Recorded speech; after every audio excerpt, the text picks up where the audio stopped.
గౌరవనీయులు పవన్ కళ్యాణ్ గారిని మాట్లాడవలసిందిగా కోరుతున్నాను.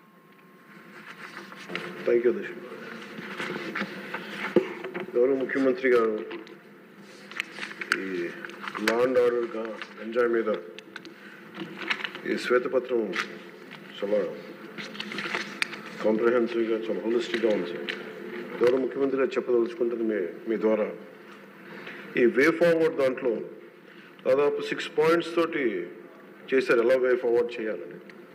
సో ప్రత్యేకించి లా అండ్ ఆర్డర్ మీద ఇంకొంచెం లోతుగా ఇంకొక సెషన్ జరగాలి అని చెప్పి మీ తరఫున ముఖ్యమంత్రి గారికి అభ్యర్థిస్తున్నాను. ఈరోజేమో మోర్ ఆఫ్ పార్టీ పరంగా ఏమేం జరిగాయని చర్చించాం. ఆ రోజున భవిష్యత్తు ప్రణాళిక ఎలా ఉండాలి,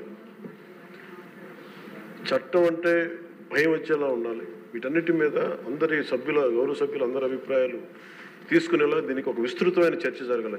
ప్రత్యేకించి ఒక రోజంతా పెట్టండి, లేదంటే 2 సెషన్స్ అన్నా పెట్టండి, కానీ దీని మీద ఒకసారి చర్చ జరిగి దాని మీద ఒక విధి నిర్ణయాలు తీసుకున్న తర్వాత మటుకు అది 5 కోట్ల మంది ప్రజలకి భద్రత కలిగించేలాగా ఉండాలి. అలాగే భారతదేశంలో ఆంధ్రప్రదేశ్ రాష్ట్రం శాంతి భద్రతలోకి ఒక తలమానికంగా ఉండాలి. ఆ దిశగా ఒక కనీసం విస్తృత స్థాయి చర్చలు జరగాలి.